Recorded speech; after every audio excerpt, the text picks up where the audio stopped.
but I guess it was exciting enough for Rosario Central, who would come knocking at his door. It was actually a funny situation.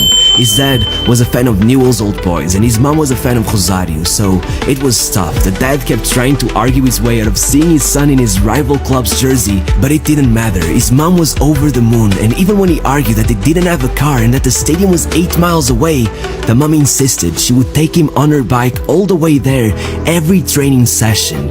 And she really did that. That's true love. And so it was settled. Di Maria would join his new club for a sum of, well, €0. The only transaction would have been 26 balls, which, according to Google, would have been like €600, but supposedly Rosario ended up stiffing Torito and never even delivering them. What Di Maria didn't expect was that his time at Rosario would be more like a nightmare than a dream. Di Maria was 15 but still very small for his age, and the coach only liked the bigger, stronger kids. And one day, just because Di Maria didn't jump for a header, thinking he had no chance, he gathered everyone and humiliated them in front of them, saying to Di Maria, "You're a wuss, you're a disgrace, just a loser who's never gonna accomplish nothing in his life." Di Maria began sobbing in front of his teammates and just ran away immediately, only stopping once he had locked himself in his room, still crying his eyes out. His mom saw something was wrong, but he was so afraid that she would confront the coach, he just told her he had gotten into a fight. So she called the mom of one of his friends, and the next day, when he insisted he wanted to quit football forever, she told him, "No, you're going back today and you're gonna show him just how wrong he is." And then something magic happened. The other kids didn't want to make fun of him.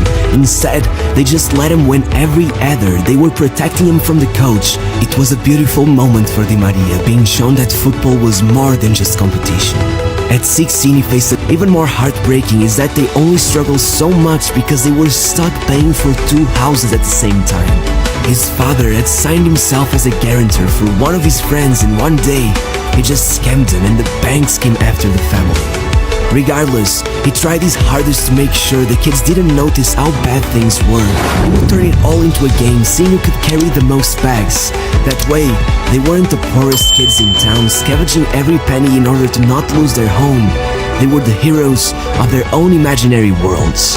However, Di Maria was a really tough kid to deal with. He would never stop. If his mom took her eyes off him for a second, disaster would strike, and then it almost did for good. You see, his mom ran a shop from their house selling soap and bleach, meaning they had to keep the front gate open, and one day, reckless young Di Maria ran right into the street, and if it wasn't for his mom pulling him away from an incoming car, that would have been it. That day scarred her so much, she decided she would rather close her shop just so they could keep the gate closed, and that they had to go see a doctor. Surely there had to be some way to calm him down, and indeed there was.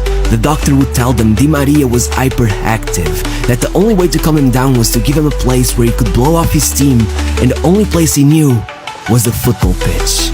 Once at his local youth club, Di Maria's life changed. He had found his calling. He was obsessed. So much so that every 2 months his football boots would just fall apart, even after layers and layers of shoemakers. In his first season at Torito, he absolutely killed it. 64 goals right there.